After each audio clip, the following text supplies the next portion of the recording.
사진 한번 보시겠습니까? 누구냐면 저분입니다. 남아공화국 출신의 조진이라는 그런 흑인 여성입니다. 좀 새롭죠? 흑인이 이렇게 미스 유니버스가 되었습니다. 이 사람에게 인터뷰를 했습니다. 오늘날 소녀들에게 가르쳐야 될 가장 중요한 것이 무엇입니까? 이렇게 물어보니까 리더십입니다. 이렇게 얘기를 했어요. 그러면서 뭐라고 했냐면 아주 오랫동안 소녀들과 여성들은 리더십이 결핍된 채로 살았습니다. 우리가 원해서가 아니라 사회가 여성들에게 그것을 강요했기 때문입니다. 그러나 우리는 세상에서 강력한 존재이고 여성들에게도 모든 기회가 주어져야 합니다. 이 말을 듣고 많은 여성들이 열광을 했습니다. 여성들의 리더십이 회복되어야 된다. 세상이 어떻게 변하고 있느냐? 핀란드에서는 최연소 총리가 탄생했습니다. 1985년 34살 산나 마린이라는 여성이 최연소 총리가 됐습니다. 뉴질랜드에서도 39살짜리의 여성이 총리가 되었습니다. 리더십. 이 리더십이라는 것은 단지 지금 제가 얘기하고 싶은 것은 여성의 리더십만을 얘기하고 싶은 것은 아닙니다. 리더십이라는 지금 이 주제는 사실은 모든 사람들이 어떤 결정을 하고 함께 일을 하는 데 있어서 힘을 모아가야 된다. 이런 측면에서 리더십이라는 것은 아주 중요한 문제입니다. 지금 이 다양화되고 있는 이 사회 속에서 특정한 사람들이 특정한 어떤 생각을 가진 사람들만 어떤 결정을 하고 일을 추진해서는 이 세상의 이 흐름들을 바르게 따라갈 수도 없을 뿐만 아니라 그리고 선도해 갈 수 없는 것이 너무나 자명합니다. 그래서 특별히 교회라는 공동체를 생각해 보면 정말 다양한 사람들이 모여져 있는데 지금 과연 한국 교회는 이 리더십이 다양한 리더십으로 어떤 다양한 의견들이 공유되어지는 그런 시스템을 가지고 있는가? 우리가 한번 심각하게 사실은 생각을 해 보셔야만 합니다. 교회도 특별히 저는 우리가 이미 많은 부분들 이런 얘기들을 했지만 목회자 중심의 리더십에서 여러분 모두의 리더십으로 바뀌어지는 것이 지금 절대적으로 우리 사회에 특별히 한국 교회에 필요합니다. 그리고 이런 것들이 점점 성에서 남성에서 여성으로 확대되어야 되고 또 나이가 많으신 분에서 젊은 세대로 이것들이 점점 확대되어져서 다양한 의견들이 함께 모여져서 결정할 수 있는 그런 시스템으로 우리가 바꿔져 가야만이 우리가 앞으로의 이 사회를 리더할 수 있고 교회가 정말 올바른 방향으로 시대에 덧떨어지지 않고 시대와 이렇게 개토화되지 않은 상태에서 우리가 이 사회를 이끌어갈 수 있다라고 할 수 있습니다. 우리는 리더라는 얘기를 할 때, 이 지도자라고 이야기할 때 특별히 성경적인 지도자상을 우리가 좀 잘 가질 필요가 있습니다. 여러분 리더하면 어떤 생각이 드십니까? 우리가 리더하고 특별히 리더라고 해서 오해되는 것이 몇 가지 있습니다. 제일 처음에 리더는 힘이다라고 생각합니다. 여러분 리더는 더 이상 힘이 아닙니다. 여러분 예를 들자면 제가 총을 들고 가고 은혜자매한테 손 들어. 들까 안 들 것 같아요? 당연히 들겠죠, 그죠? 손 내려 그래도 제 말을 잘 듣습니다. 그렇다고 해서 은혜자매가 변할까요? 안 변합니다, 여러분. 손만 들었다 내렸다는 것이지, 그죠? 군대에 가면 저희들이 어쩔 수 없이 아침에 열심히 일찍 일어나고 그다음에 달리기도 하고 시키는 대로 열심히 합니다. 갔다 와서 한 2달쯤 지나면 우리가 다 원위치를 합니다. 그렇죠? 길게 가면 1년 그렇습니다. 힘으로 해서 이렇게 억지로 하는 이런 것들은 리더가 아닙니다. 그래서 우리가 대표적인 것들이 우리 히틀러 이런 사람들 힘이 있었잖아요. 그런 사람들을 우리가 더 이상은 리더라고 하지 않습니다. 두 번째 우리가 리더라고 생각했을 때 오해는 직분이라고 생각합니다. 직분이 정말 중요한 것입니다. 우리가 리더에 대한 특별히 교회의 리더에 대한 이해가 바로 되어져야 좋은 리더를 세울 수 있고 좋은 직분자를 세울 수 있습니다. 이 사람을 잘못 직분자를 세우면 교회도 망하고 사회도 망하고 다 망합니다.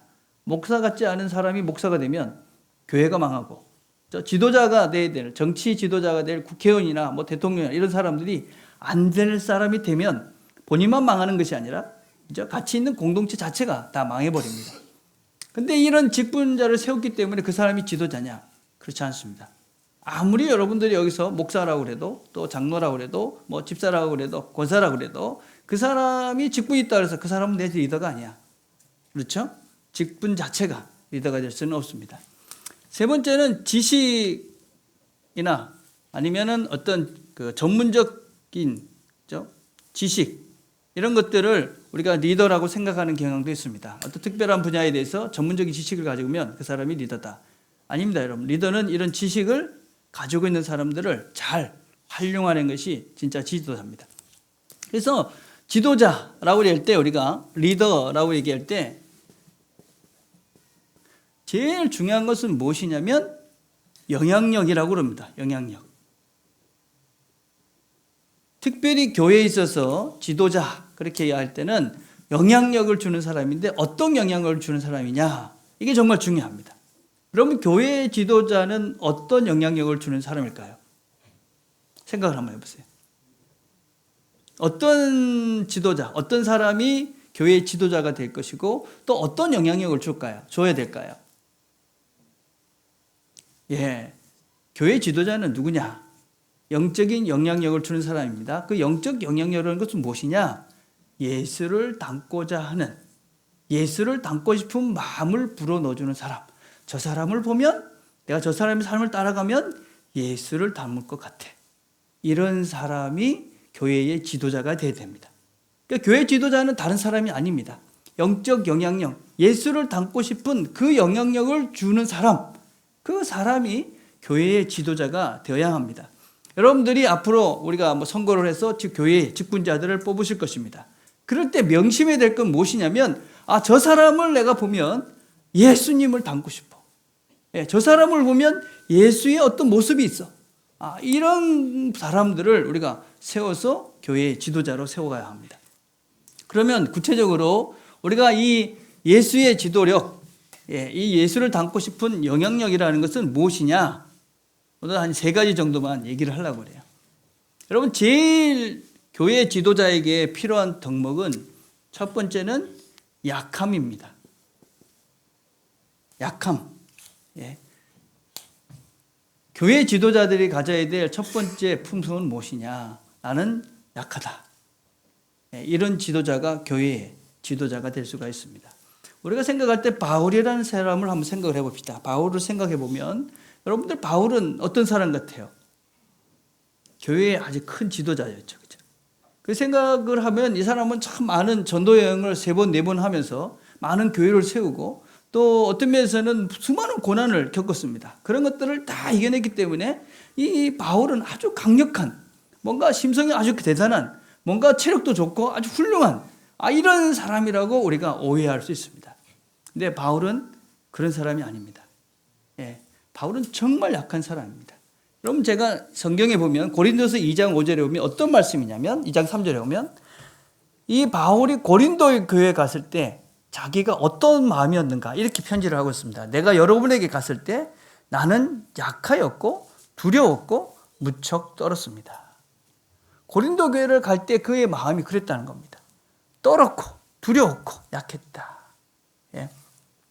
기록들을 이렇게 쭉 찾아보면 이 바울 연구하신 분들이 한결같이 이야기하는 것 중에 하나가 바울이 가지고 있었던 단점들을 쭉 찾아보고 있는데 바울은 심약한 사람이었습니다. 그래서 바울은 심각한 우울증을 앓았던 경력이 있다고 합니다. 또 바울은 아주 못생겼던 사람입니다. 매부리코에 대머리에 그다음 키도 작았던 외적으로는 도대체 잘생긴 거라고는 찾을 수 없었던 사람이 바울이다. 거기다가 바울은 심각한 질병을 앓고 있었습니다. 우리가 잘 알듯이 그가 3번이나 강력하게 기도했지만 낫지 않았어요. 내 은혜가 내가 족하다. 그런 말씀을 듣고 그 질병을 안고 평생 산 사람이 바로 바울이었습니다. 거기다가 그는 말을 잘 못했습니다. 그 당시에 오늘 여기서 나오는 지혜 이런 건 소피아라로 말인데 그 당시 헬라 사람들이 추구했던 이 소피아라는 이 지혜의 근본은 무엇이냐면 수사학입니다. 수사학이라는 것은 무엇이냐면요, 말을 잘하는 거예요. 논리적으로 막 설득을 해서 사람들을 이렇게 이해시켜가는 것이 이게 수사학의 기본이고 이것을 그 당시의 사람들은 지혜라고 생각을 했어요. 그래서 헬라 사람들은 지혜를 추구했어요. 그래서 헬라 문화에 살았던 이 바울에게 이 수사학은 절대적으로 필요한 것이었고 말을 잘하는 이 능력은 그 당시 사람들에게 상당히 의미 있는, 설득력이 있는 그런 툴이었습니다. 근데 바울은 말을 잘 못했습니다. 어떤 학자들은 심지어 어떻게 얘기하냐, 바울이 왜 편지를 그렇게 서신서를 많이 쓸 수밖에 없었느냐, 말을 못해서. 그 말을 못하니까 편지를 쓴 겁니다. 그럴 정도로 바울은 인간적인 면에서 봤을 때는 도대체 내세울 만한 것이 전혀 없었던 사람. 이 사람이 누구냐? 바울이다. 못생겼고 말도 못하고 어떤 면에서는 건강도 없고 이런 것들이 하나도 없던 사람이 바울이었습니다. 그런데 그가 어떤 일들을 했습니까? 그가 늘 자랑하던 것이 있었습니다. 그게 뭐냐? 나는 약함을 자랑하노라. 약함을 자랑한다. 약하기 때문에 어떻게 합니까? 기도하고 하나님을 의지하는 것이죠. 약한 사람의 특징이 무엇이냐면 기도하는 것이고, 내가 아니다, 하나님이 하신다라는 것을 끊임없이 드러내는 사람들이 바로 이 약한 지도자들의 특징입니다. 지도자들은, 그래서 교회 지도자들은 자신의 부족함을 드러내는 것을 두려워해서는 안 됩니다. 여러분, 어떤 면에서는 우리가 교회에 정말 참된 지도자들, 그리고 교회에서 정말 리더들은 누구냐? 자신의 약함을 인정할 줄 알고 자기 약함을 드러내는 사람들이 참다운 교회 지도자가 됩니다. 여러분, 우리 자신들이 자기 얘기를 잘 못한다, 아직 내가 지도자가 될 때가 멀었다. 우리 부족함을 드러내서 우리가 나는 이렇게 부족하지만, 아니 저 사람이 어떻게 저렇게까지 됐어? 어떻게 저 사람이 이렇게 살 수 있었을까? 아, 하나님이구나. 이게 그 교회 지도자들이 가져야 될 특징이다라고 할 수 있습니다. 그래서 바울은 막 고집스러운 것 같지요? 그렇지 않았습니다. 바울이, 우리가 초창기의 전도여행을 보면 바울이 바나바와 마가와 3명 전도여행을 갑니다. 그러다가 첫 번째 전도여행 돌아오다가 마가가 집으로 그냥 가잖아요. 그래서 바나바와 싸움을 합니다. 자기 고집을 피우지요. 나는 마가와 같이 할 수 없다. 그리고 마가를 포기하고 자기는 다른 사람하고 갑니다. 근데 여러분, 이렇게 자기가 믿을 수 없다라고 이야기했던 이 마가를 사실은 바울은 이후에 자기와 동력자로 삼아서 결국 그 마지막에 가면 사역의 중간중간마다 마가가 이 바울과 등장을 하고, 인생의 마지막 순간에는 마가를 향해서, 마가를 보고 내가 마지막이다, 가서 옷을 갖고 와라, 내 책을 갖고 와라, 이렇게 부탁하던 사람이 마가입니다. 그래서 여러분, 지도자라는 것은, 특별히 교회 지도자는 자기 고집이 있는 사람이 아닙니다. 자기 고집이 있는 사람이 아니고, 또 자기의 부족함을 드러내는 것이 두려운 것이 아닌 사람. 그래서 내가 약함의 지도자, 이게 교회의 지도자입니다. 그래서 우리가 교회 사람들을 선출하실 때 어떤 사람을 뽑아야 되느냐? 저 사람은 정말 자기의 약함을 드러낼 줄 아는 사람. 늘 자기가 뭔가를 잘한다가 아니라 나는 부족해. 두 번째, 교회 지도자가 가져야 할 두 번째 특성은 은혜입니다. 은혜. 바울이 늘 강조하는 것들은 은혜입니다. 뭐라고 얘기합니까? 나는 죄인의 괴수다. 그래서 나는 내 힘으로 하는 것이 아니다. 하나님의 은혜가 아니면 나는 아무것도 할 수 없는 그런 부족하고 연약한 것이 바로 나다. 그렇게 이야기합니다. 그런 늘 자기의 죄에 대해서 늘 심각하게 인식하던 사람입니다. 이 사망의 공고한 이 땅에서 내가 어떻게 새롭게 될 수 있을까? 이런 고민들을 늘 하면서 자신의 죄에 대해서 끊임없이 하나님 앞에서 토로했던 자들가 바로 바울입니다. 그럼 바울, 이 사람은 어떤 면에서 그 죄와의 싸움에서 끊임없이 번뇌하고 자책하며 살았을지 모릅니다. 그런데 여러분, 우리가 이 죄의 문제에 대해서 잘 이해를 하셔야 됩니다. 여러분, 우리가 죄에 대해서 이야기를 할 때 사람들은 자꾸 오해를 하는 것이 죄책감을 가지면 안 된다. 여러분, 그러시면 안 됩니다. 죄를 지으면 내가 쓸데없는 소리를 하고 누구를 괴롭혔고 내가 교만한 마음이 들고 이런 정죄하고 욕심을 냈으면 어떻게 됩니까? 여러분, 죄책감을 가지셔야 합니다. 죄책감. 근데 그 죄책감에 눌려 있으시면 안 되죠. 어떻게 해야 됩니까? 그거를 하나님께 내려놓고 하나님의 은혜를 구하는 겁니다. 하나님, 제가 이런 어려움이 있지만 당신께서 나를 용서해 주셨기 때문에 내가 이제 이 죄에 대한 책임을 당신께 옮겨놓습니다. 그리고 이제 더 이상 내가 그 죄를 짓지 않겠습니다. 이게 여러분 정상적인 신앙인의 프로세스입니다. 죄를 지어놓고도 아무렇지도 않게 난 뭐 또 회개했으니 괜찮아. 이거는 아주 잘못된 신앙입니다. 그런 신앙은 없습니다. 여러분, 우리는 죄를 지으면 아파야 됩니다. 끊임없이 여러분을 괴롭히는 죄가 있다면 그것과 치열하게 싸우셔야 됩니다. 그 죄에 대해서 나는 하나님의 은혜가 없으면 아무것도 할 수 없다. 이런 치열한 싸움들이 여러분들에게 있어야 되고, 그런 치열한 싸움 속에서 하나님의 은혜를 여러분들이 맛보아야지만이 그 다음에 신앙생활이 정상적으로 되는 겁니다. 그 죄에서 벗어날 수가 있습니다. 그렇지 않고 그 죄를 지어도 그냥 내가 회개 한번 했다, 끝났다. 그건 아주 잘못된 가르침입니다. 바울은 그런 사람이었습니다. 오라 나는 공고한 사람이로다. 누가 이 사망의 몸에서 나를 구원해 주겠느냐. 그래서 끊임없이 죄와 싸우며, 그럼에도 불구하고 하나님의 은혜가, 예수 그리스도의 은혜가 그가 나를 새롭게 한다.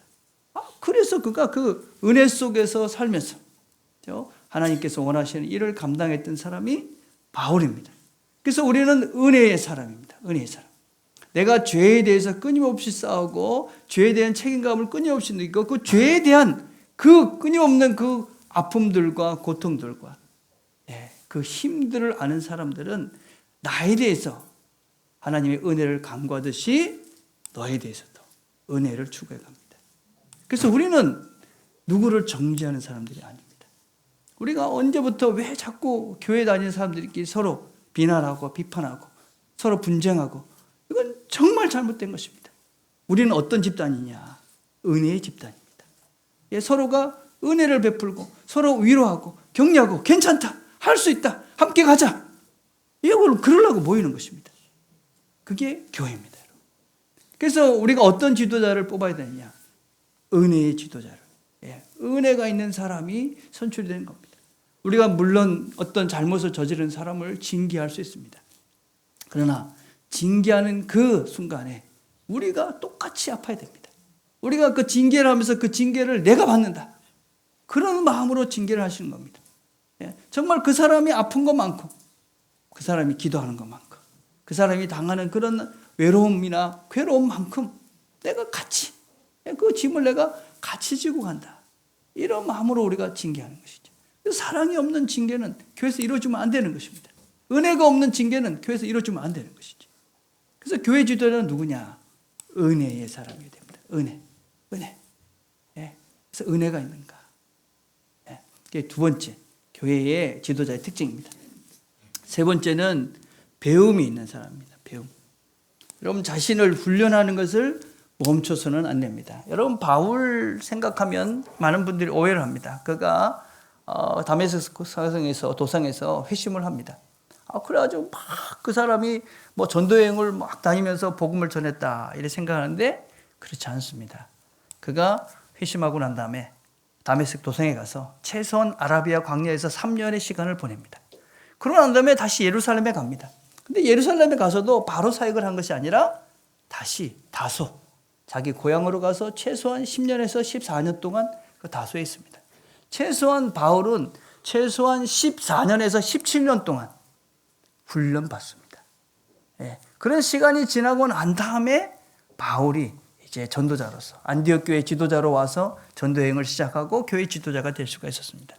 바울은 날마다 뭐라고 얘기합니까? 나는 날마다 죽노라. 날마다 낚시를 쳐서 복종시키는 그 훈련을 멈추지 않았습니다. 나는 표대를 향해서 날마다 달려가노라. 여러분, 그 달려감을 멈추지 않았습니다. 난 이 정도면 됐어. 이 정도면 다 알았어. 이 정도면 예수를 누구보다도 잘 알아. 그렇지 않았습니다. 지도자는 끊임없이 배우는 사람입니다. 배움을 포기한 사람은 더 이상 지도자가 될 수가 없습니다. 좋은 영향력을 미칠 수가 없습니다. 여러분, 지도자 이렇게 이야기하니까 뭐 그러면 직분자나 장로님이나 뭐 목사님이나 뭐 이런 분들만 지도자라 생각을 하는데, 여러분들이 만약에 좋은 영향력을 내가 미치고 싶다, 누구에게? 여러분 자녀들이나 여러분 주변 사람들에게 좋은 영향력을 미치고 싶으면 이런 사람이 돼야지 사실은 좋은 영향력을 미칠 수 있는 거예요. 나는 우리 자녀들에게 좋은 영향력을 미치고 싶어. 그럼 지도자가 돼야 되는 거예요. 이런 지도자가 돼야 여러분들이 자녀들에게 영적인 좋은 영향력을 미쳐서 그 아이들이 좋은 그리스도인이 되는 거예요. 제가 이렇게 그 이상적으로 이렇게 바라보고 있는 그 제가 나이 들었으면 이분처럼 됐으면 좋겠다 생각하는 분 중에 하나가 누구냐면 방지일 목사님이라는 분이세요. 그분이 1911년생이세요. 근데 2014년에 돌아가셨어요. 104세까지 사셨어요. 나도 103세까지 살겠다. 그건 아니고, 예, 그건 아니고요. 이분이 103세까지 사셨는데 제가 2011년에 미국에서 공부를 할 때 그 교회에서 10몇 년 넘게 그 목사님 밑에서 같이 사역했던 분이 같이 저하고 공부를 하게 됐어요. 근데 이분이 그 100세 가까이 됐는데도 교회에서 세미나를 한다.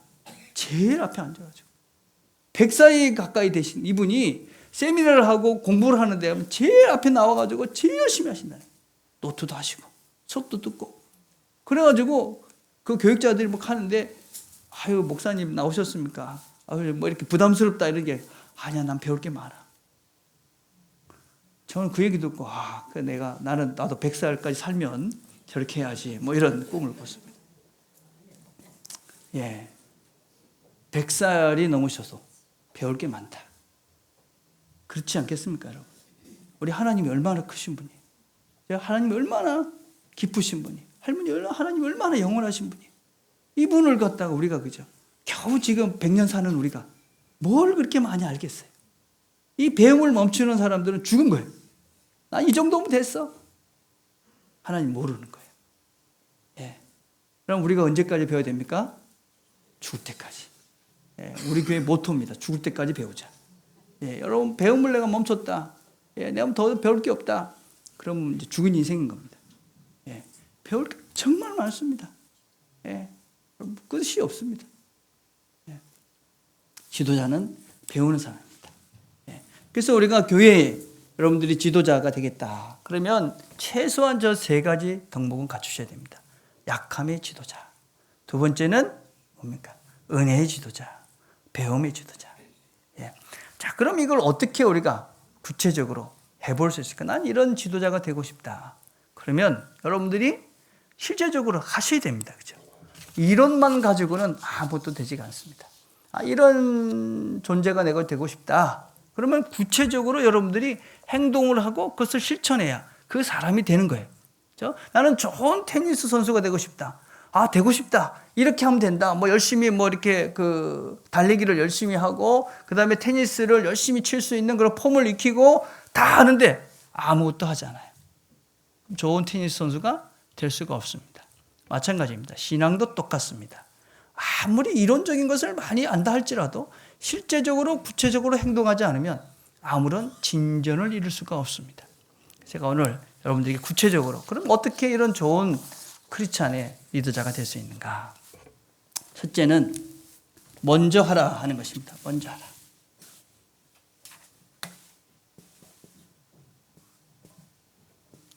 뭐 하라고요? 먼저 하라. 여러분 지도자는 뭐 하는 사람입니까? 앞서가는 사람이잖아요. 그죠? 먼저 하는 거잖아요. 그죠? 뭘 먼저 하면 될까요? 너무 어려운 거 하려 하지 마십시오.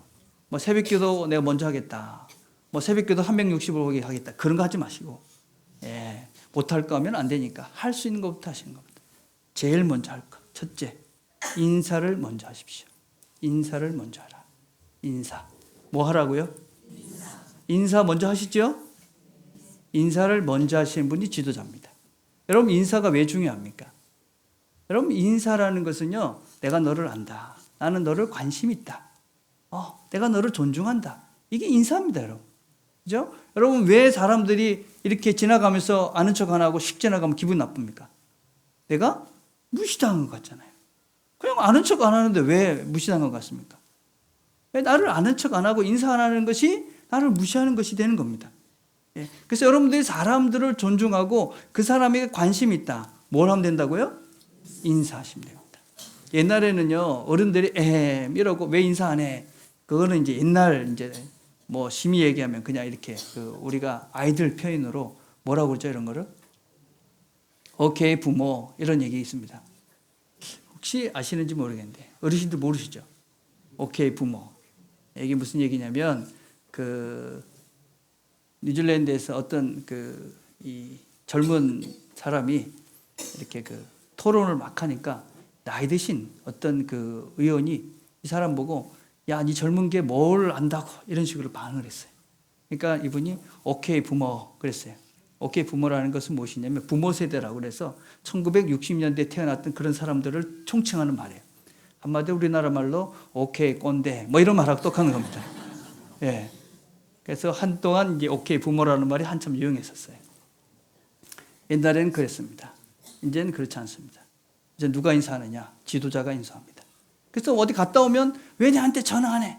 이거는 옛날 사람입니다. 갔다 오면 제가 먼저 전화합니다. 뭐 여러분 장로님들도 그렇고 어디 갔다 왔다 그러면 뭐 잘 갔다 오십시오. 제가 인사하고 카톡으로 제가 인사하고 잘 갔다 오셨으면 제가 먼저 합니다. 제가 지도자죠. 예, 여러분 똑같은 거예요. 여러분들도 먼저 하시는 게 지도자예요. 인사도 먼저 하는 겁니다. 예, 여러분들 아이들한테 자꾸 인사 안 한다 그러지 마십시오. 예, 저한테 인사 안 하는 애들 없습니다. 우리 꼬마들도 쫓아가가 저희 하이 노아 이러고 박수하고 줍니다. 왜 그럴까요? 제가 하니까. 예, 왜 인사를 안 할까요? 여러분들이 안 하니까. 예, 여러분들은 안 하면서 왜 인사하라고 그래요? 좋은 지도자가 아닙니다. 그래서는 지도자가 될 수가 없습니다. 좋은 영향력을 미칠 수 없습니다. 여러분들이 인사하는 아이를 만들고 싶다. 여러분이 하시면 됩니다. 아이들은 뭘 보고 배울까요? 부모의 등짝을 보고 배운다. 무서운 말입니다. 신앙인들도 뭘 보고 배울까요? 여러분의 신앙의 후배들이, 신앙의 아이들이 뭘 배우느냐? 여러분의 등짝을 보고 배우는 것입니다. 여러분들이 어떻게 행동하느냐를 보고 따라하는 겁니다. 먼저 인사하십시오. 먼저 인사하십시오. 여기 있는 분들이 이제 다음 주부터 이제 나가시면서 애들을 보면서 인사하는 겁니다. 잘 있었어. 안녕. 하이.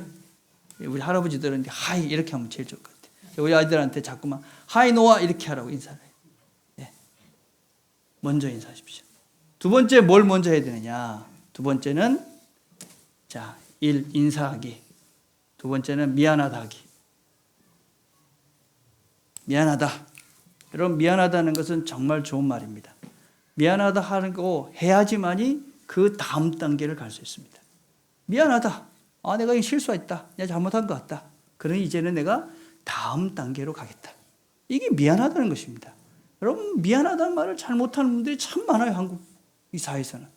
여러분 I'm sorry는 그냥 우리가 쉽게 할 수 있는 내가 이런 실수했구나. 다음부터 그런 실수 안 할게.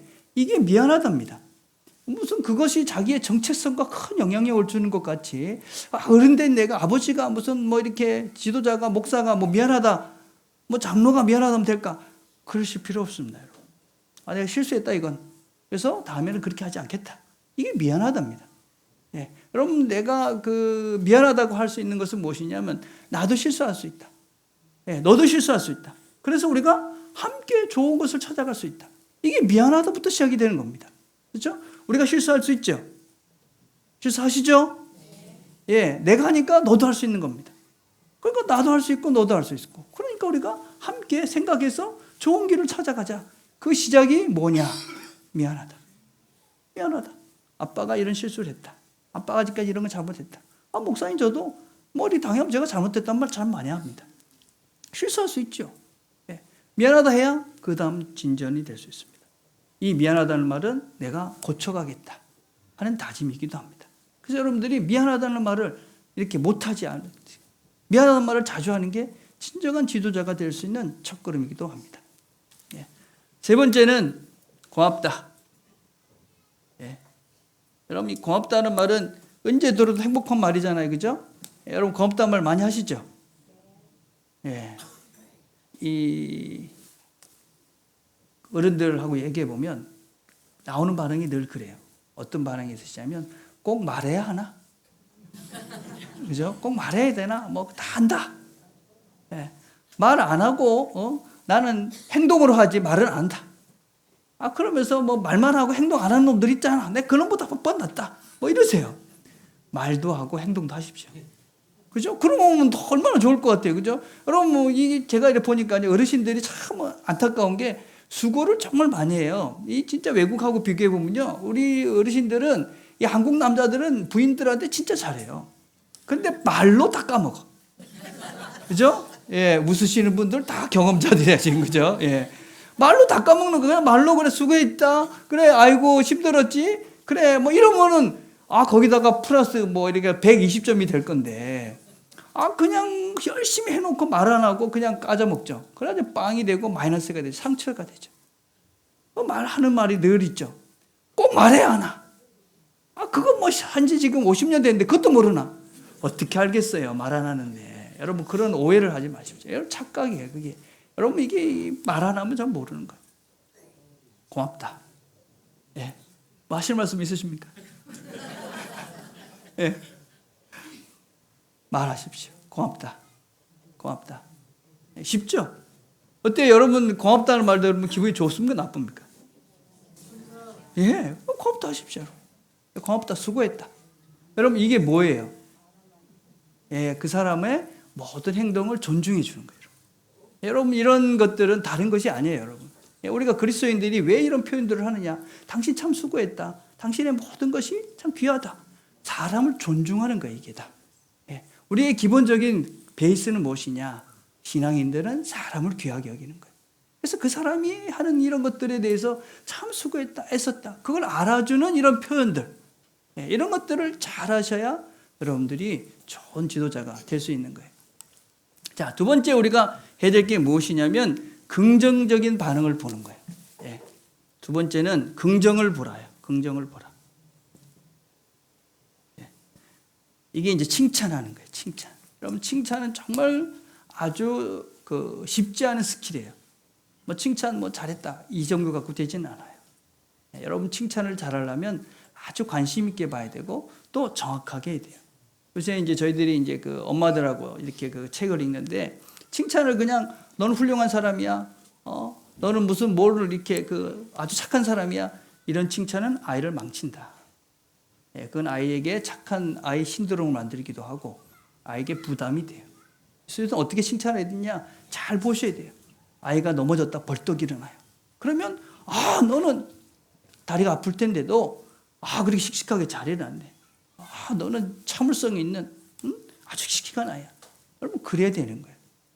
예쁜 애가 아니라 아이고 집사님 이래 보니까 오늘 핀 색깔이 바뀌었네. 잘 못하죠?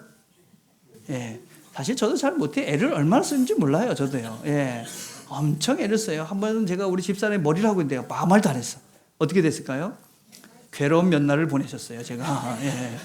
여러분, 이게 참, 이 관심이에요, 관심. 여러분도 관심을 가지면 보여요, 근데. 예. 그래서 그렇게 칭찬해요. 여러분, 칭찬은요, 다른 게 아니에요. 관심이에요. 이 사람이 어떤 사람인가.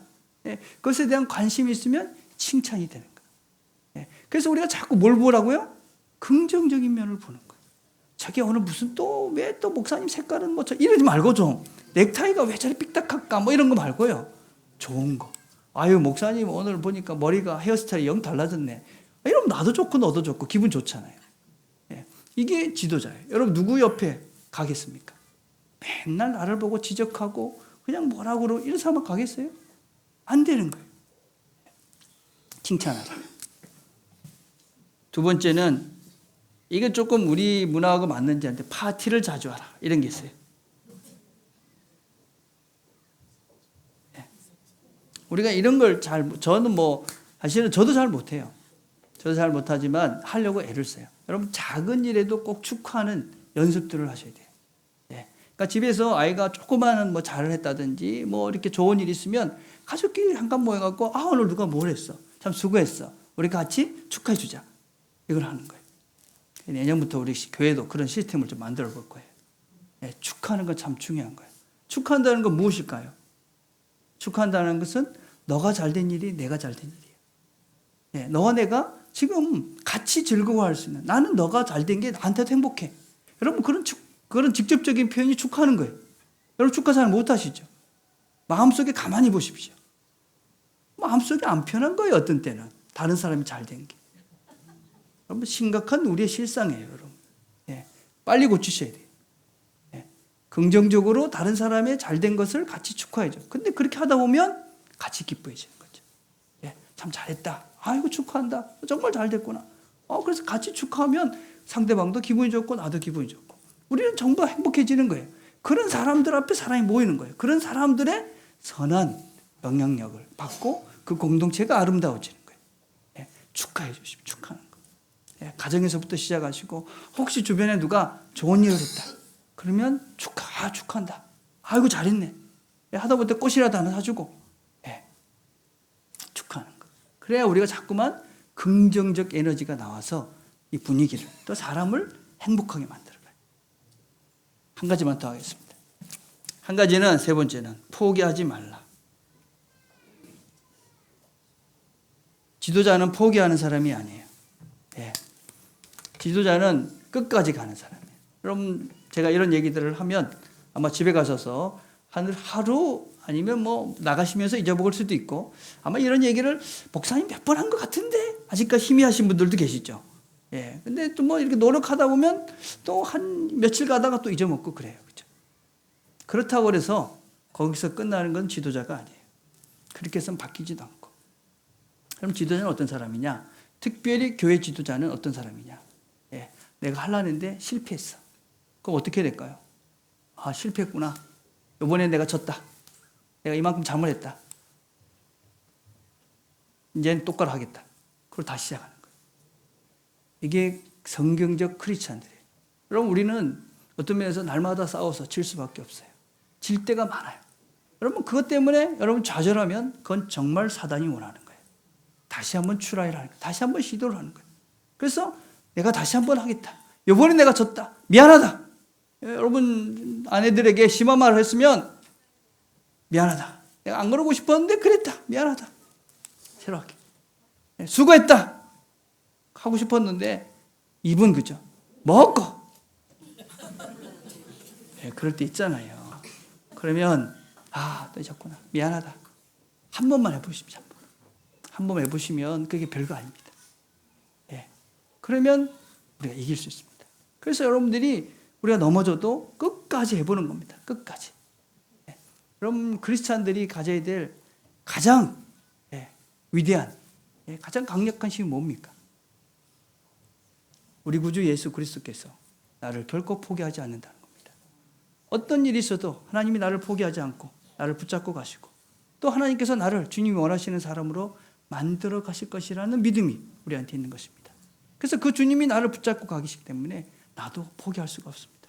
내가 주님이 원하시는 사람으로 새로워져가는 이 일을 포기할 수가 없는 것입니다. 내가 정말 주님이 원하시는 그런 다른 사람들에게 선한 영향력을 미치려 하는 이 좋은 주님의 이 마음을 내가 포기할 수가 없는 겁니다. 그래서 한번 실수했지만 다시 한번 힘을 내서 다시 시작하고 될 때까지 하고 그래서 내가 주님이 원하시는 사람으로 새로워지고 말 것이다. 이게 바로 크리스찬 리더들이 크리스찬 지도자들이 가져야 될 자세이며 구체적인 행동 지침입니다.